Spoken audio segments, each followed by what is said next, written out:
Over to you, Helga. Over to you, Helga. We're live.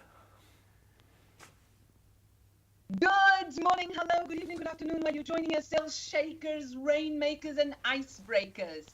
This is not your weather channel. You've tuned in right. This is Sales TV live for you today. Amazing to have you here with us. Welcome. It's wonderful to have you join us.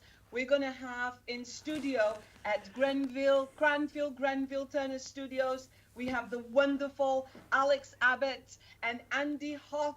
They're here to join us to kick up the conversation about energy and passion. Woo. Are you ready? Over to you. I'm not sure we picked the right person to host this, actually. No, I'm not sure either. It was borderline. Morning, everyone. Energy and passion in sales. Where's that little fine line between too much and too little? Yeah.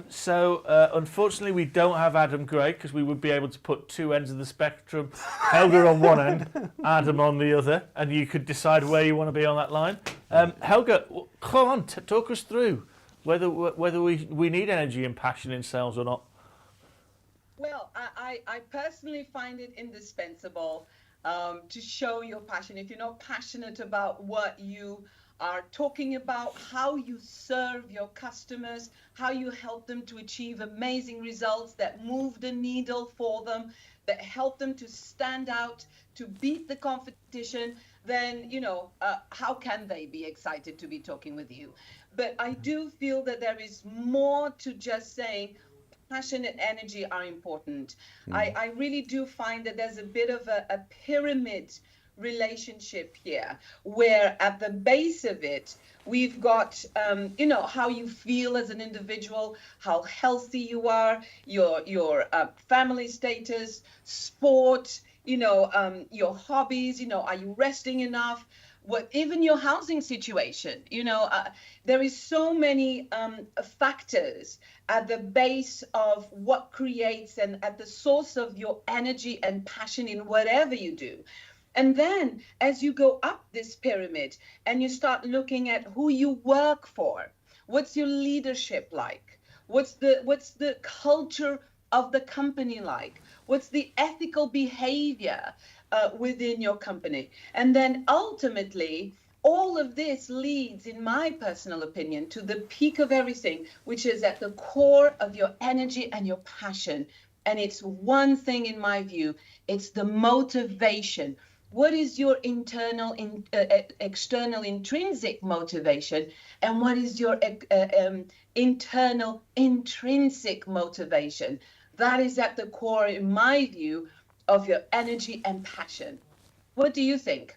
Wow. Well, what I think is when I saw this, when Andy and I were talking yesterday, and he was telling me that we're going to have you host this session, I thought, A, this is going to be amazing. And B, I couldn't get this song out of my head. Do you know the one I mean? More passion, more energy, more footwork. I'm glad you actually sung that, because I thought when you were doing this, it's like, how's Helga going to guess that song with just a hand movement? It's a book, it's a play. It's like, no, here we go again. No, you know what? I think you unpacked a ton of stuff, which I completely agree with. So your intrinsic and extrinsic motivations and your behaviours. But starting off, Adam apparently has got out of bed, and he's hit you straight away, Helga, with if you aren't excited about what you do, why should the customer be excited about what you do? What do you think about that? Good point. Well, yeah, I think I if I recall, those are exact my same words I said right off the bat. So I'm with you. Is it Sam? Adam? Who's just Adam. woken up and Adam Gray. Thank you for joining us. No, I'm completely in agreement. However, I think there's a nuance to this, and I find it's very important. The buyer today, what do they get excited about? It's not necessarily your enthusiasm. I think there's something else behind it. And it's the knowledge and the value that that person is receiving while talking with you. You can be a more, tempered person. You could be a less kind of out showmanship type person, and that's okay. But what comes out of your mouth, what you reveal to your customer, how you control a sales conversation, how you drive and you waltz, hey, cha-cha-cha, Alex, how you cha-cha-cha your customer through the process of selling and buying and decision making, and the value that you deliver in each interaction, that's something that the customer can be excited about. And so, I think there's two ways of looking at this. Yeah, I think in sales though, part of our role is to sort of judge the situation that we're in with the buyer, the recipient that we're talking to, and balancing the passion and the energy, because not everyone wants to feel the energy. But actually, here's a question for you: can you have passion without energy, or energy without passion in sales, or do you feel like the two have to come hand in hand? Oh, I would imagine that there are different levers that go side by side. So let's say, for example, and I love this point you made, actually, Alex, because when I think about passion and energy, when you are, depending on the stage of the sales conversation you're at and how your client or prospect is behaving towards you, and you understanding, having the emotional intelligence to read that behavior and into those words that come out of his mouth or her mouth, then you're able to push and pull those levers accordingly. We are chameleons in sales. And so sometimes you see how now my voice is really demonstrating that passion, but in a very serious way. I feel afraid. And so I feel very afraid. And I've only just got over the cha-cha-cha in sales. You will listen to me. Okay. Give me a quick car. These levers that you push and pull, emphasize with tone, with gesticulation. I don't even know if that word exists. Does but now. With mannerisms, with the way you elongate or shorten your words. Is that passion? Is that energy? I think they're just two different fuels that are needed in order for you to engage more or less, but always kind of wanting to influence and inspire the client to be the protagonist, to be the hero, to be the one at the center of the conversation. And I think that's how you can kind of juggle both these factors. But that's fact, because I've just been hit by this thought. I don't get them very often. Simon Sinek on YouTube, widely available. Sales is like dating. When's the last time you always want to go out on a date that's got some energy and some passion in it, don't you? You don't want to go out on a date and sit there with some monotoned person talking about their stamp collection. You want to go out with somebody who's going, you know what, this is great, this is what I do, and this is what we could go to the cinema and watch this at the weekend or whatever it is.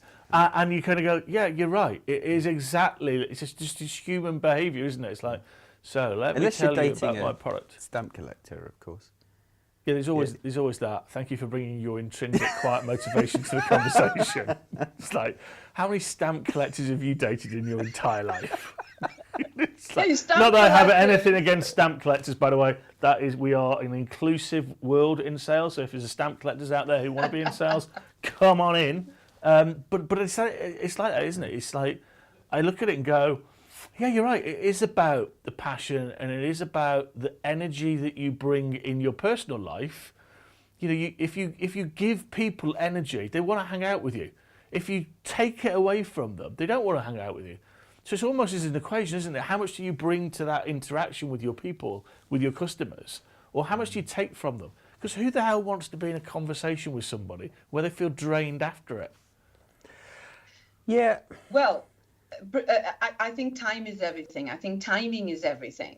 If you are on a date, and I haven't dated in a while, FYI, but is that just in case your husband's watching?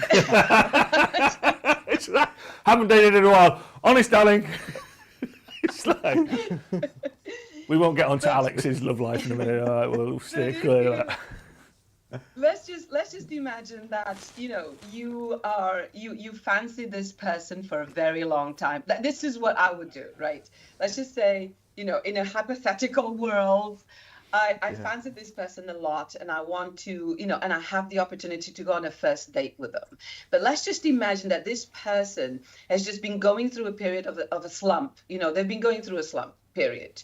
And so they're feeling depressed, they're feeling miserable. And you kind of stepping into this date full of energy and passion might just kind of put the person out of sorts, And so I do feel that you do need to have an incredible amount of emotional intelligence to read the situation and tread around it carefully. That's not to say that you're subduing your own personality, but what you're doing is you're respecting where this person is coming from.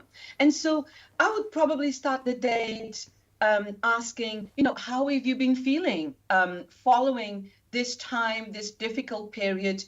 How have you been feeling? How do you feel now? Where are you at now? And so I'm trying to subtly, in a subtle way, really understand where this person is at, because at the right time, whether it's a little bit more gently or a little bit harder with a little bit more enthusiasm, it's like those push and pull levers, right, that Alex was talking about. You adjust them so you can just hit the person, shower them with the right enthusiasm at the right time. You do have to read the situation. What you cannot do, just like a doctor, is let that slump and that negativity and that maybe even toxicity that the person may have impact you personally, because then you're letting yourself be influenced by all that negativity, and you don't want that. I'm just seriously loving this. I mean, Neil has put out a comment here. It's difficult not to be engaged by an enthusiastic, upbeat person in any situation, not just selling. And he's right. But that's to your point, Helga, you've got to do it with some level of emotional intelligence. You can't just go, the cat died this morning. It's like, anyway, let me tell you this story. It's just like, not that I've done that in any way, shape or form. Is it all right? I have a question for Alex and for you. Okay. I know Alex, when it comes to social selling, he's the guru, he's the man, he's the dude.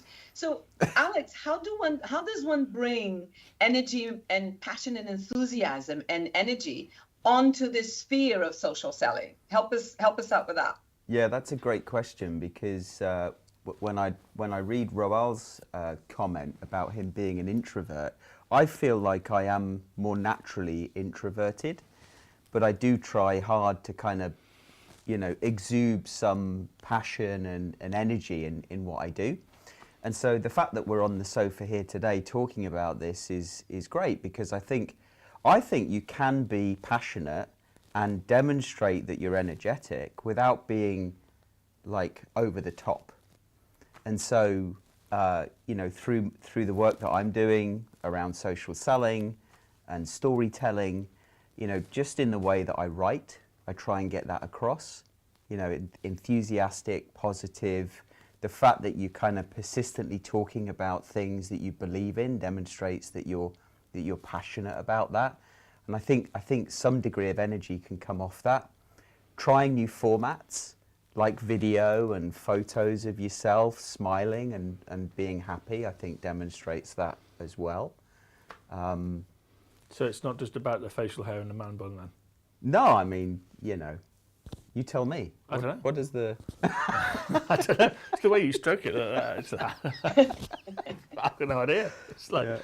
Yeah. Apparently, having a beard, and this is some research that I read before. Oh, please do share.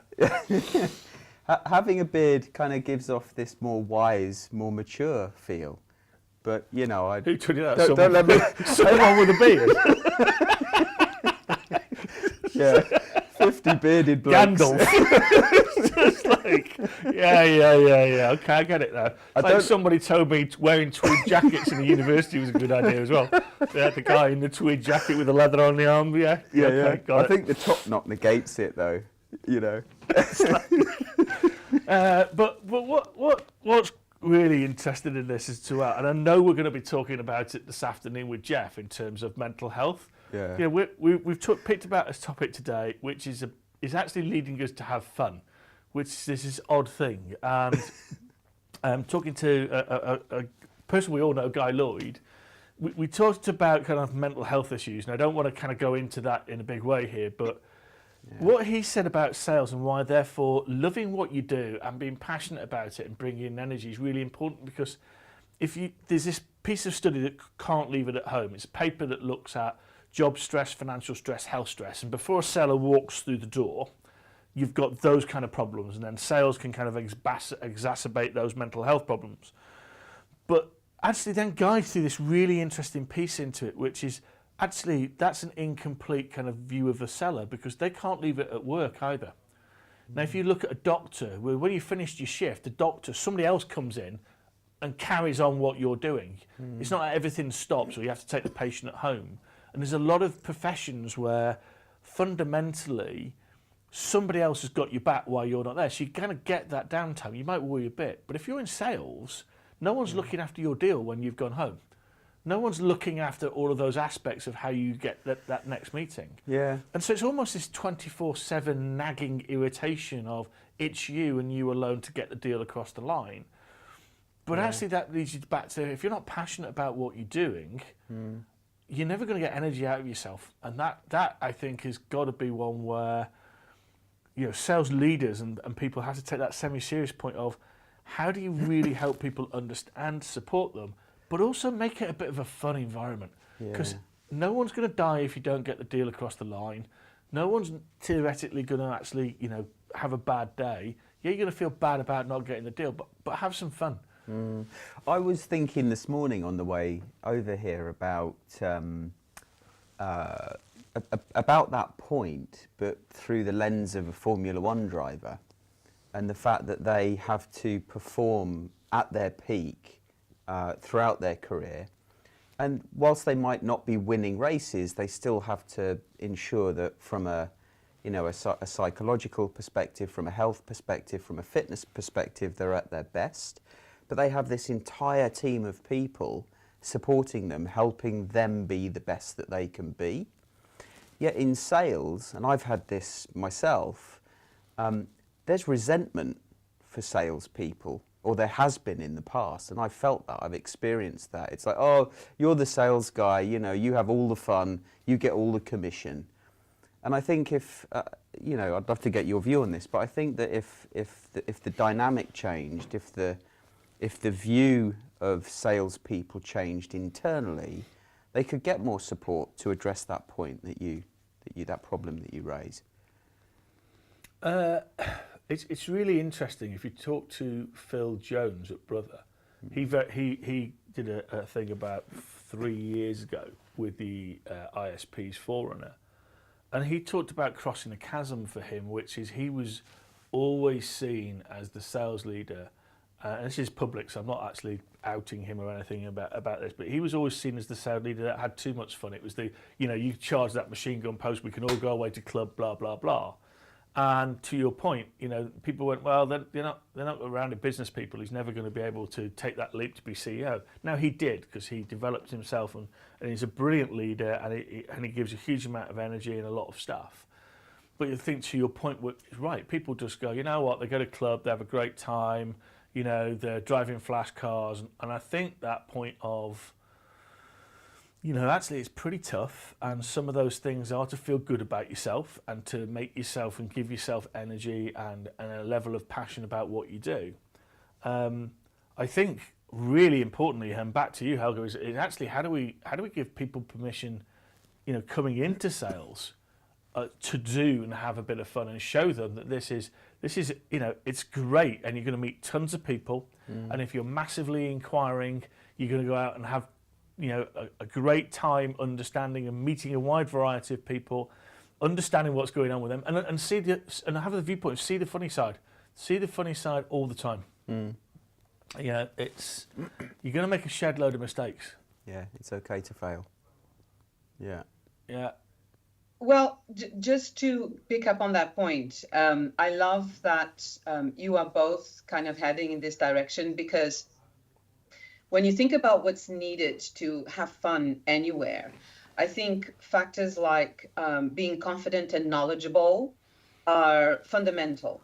So when you know what you're talking about and you know how to engage and initiate and engage and advance a sales conversation, when you work and develop the right hard skills and soft skills, so hard skills like prospecting and discovery and overcoming objections effectively, and then soft skills like learning how to ask powerful questions and having empathy and developing active listening and emotional intelligence. Only when you have those things in place can you start to really see you becoming or you growing within yourself the type of confidence that just allows you to exude natural passion and energy. Let's not forget that a lot of people that go nightclubbing and entertaining clients and doing all sorts of fun things, there is a dark world behind it. I know. I worked in the city for 17 years. Okay. And I know how, a lot of mental problems can develop when you're under the type of pressure that many salespeople today, even now listening to us, are under. And so energy and passion can also be faked. Right? And energy and passion can be manipulated, because depending on the culture and ethical behavior of your company, you might be encouraging people to be motivated. Here I go again with the word motivation. You can encourage them to be motivated in very different ways. Yeah, but then back to your point about this intrinsic kind of inner glow, I've been there where working in the city, quote unquote, where, I've still been incredibly successful, but I'm drinking too much, I'm playing too hard. Yeah. That inner kind of light was still there, but, it's not until... Heavily diluted. And it's not until... So I'd say I was still passionate and energetic, but now, I've chosen to stop drinking. I'm choosing to eat healthy. I still feel like I'm passionate and energetic, but it's surprising how much more energy, mental energy I have. Absolutely. And I wish I'd have done it before. But, it's a learning process. We grow. Nobody teaches us these things. And if they were trying to, we probably wouldn't be listening, because each one of us have to do our own journey. What I love about what I am today is how my intrinsic motivation helps me to endure things that would probably my past self would have given up. Being an entrepreneur is very different than being a seller. Okay, being an entrepreneur is so much more. There's so many more things. You are an entrepreneur when you are a seller. If anybody out there is kind of saying, "But hold on, Helga," yes. But in practice, there are differences. And so when you are an entrepreneur and everything depends on you, you do find yourself asking, "Why am I doing this? Shall I just throw in the towel?" Or, people are not really responding, or I wish I was over here, I'm only over here. And you can miss this sense of gratitude as you carry on this journey. And that's when your intrinsic motivation kicks in. I have never been so proud of doing things that I'm doing now. For example, one of them, serving the Lusophone Portuguese-speaking community. It makes me so proud to be out there and engaging with Portuguese speakers, professionals and leaders in sales in Portugal, in Brazil, in Angola. It gives me the kind of pride and enjoyment and just natural flair for what they're doing. And these are things that I search. And even here, doing this program, for example, I woke up excited to be doing this, to be sitting here with you guys, to have the opportunity to speak with this audience. And so it's so much, it's this onion that has so many layers, right? I think this goes back to a point that was it Neil was making about the energy and the passion can carry people along. I remember when you and I first spoke, we only just met several weeks ago, and it's like, damn, I want to spend some more time with this girl. Is that a date? Was that a date? Or was that a virtual date? I did. Don't worry, I've got your back, Alex. No, I've got your back, mate. I'm just asking. I got your back. It's just like, I just thought, I mean, the viewers out there are probably asking the same questions, so I thought I'd better ask. It's just you. Sounds like a date just you in your mind. Oh dear. Yeah, that's killed that stone. It's okay, anyway. Andy, if Helga likes me more than yeah. Well, you know. She's only human. She's only human, mate. It's absolutely fine. Yeah, I'm okay with that. I'm comfortable with myself. Yeah. Yeah. It's but you know, I think it's really interesting in terms of, you know, to Neil's point. I've seen a lot of people in like leadership teams, and sometimes I've gone, how the hell are they still there? In terms of you kind of look at them and go, not quite sure what they bring, but what they do is they keep the work self very low, but they keep themselves as the energy givers very high. And there's always one, isn't there, that is in a board who you kind of go, right, but you know why the CEO keeps them around? Because actually as a CEO or a really senior person, where do they get their energy from? Because everyone just brings them problems all the time. And actually, if you've got someone who's going to give you that energy and going to say, you know what, we can do this, and being able to kind of bring that, there's a real value in having somebody in the team. You know, there is, but you've just triggered a thought in my mind in terms of energy and passion as a leader, and that affecting your ability to grow in your leadership positions. Is it not seen as a negative?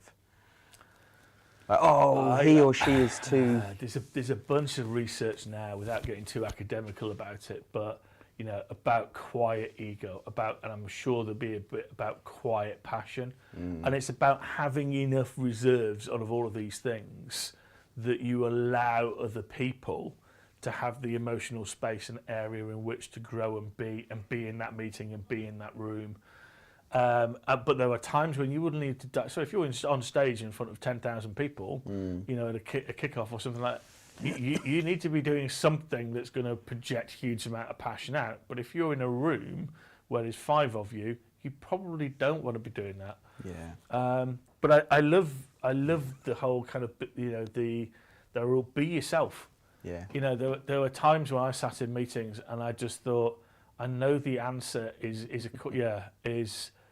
probably more professional, but somebody once asked me, like, so who are buying these things? And I just said, well, customers mainly. Yeah. And the entire room descended into laughter.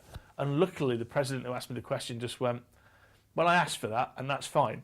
And it was like, okay, but it was just like, yeah, you've just got to be yourself. Yeah. To Helga's question earlier about social selling, that's the fundamental. You have to be yourself. There's things that I do that I'm sure will make others feel incredibly uncomfortable. There's a list. I've walked into that one. Where would you like us to start? Chris, can we reset the clock, please? We need another half an hour. But it's important just to be yourself. Otherwise, it'll just feel like too much hard work. Like, just walked into that with a big banner going, "Have a joke on me." So, Helga, we're running up to time. So, do you want to close out for us as host? Yeah. I do. Well, it's been amazing having you join us today. Andy, Alex, you guys are rocking it every minute of the day. Thank you so much for welcoming me in this role. I suppose just one last thought from me, which is when you're energetic and you're passionate, you're giving your body to the bullets, as we say in Portugal. You know, please come watch us again. Join us again next time soon. We are here for you, and sell with value until then. We'll see you soon. Thanks, Helga. I'm crying. Brilliant. is where Toby comes in and goes,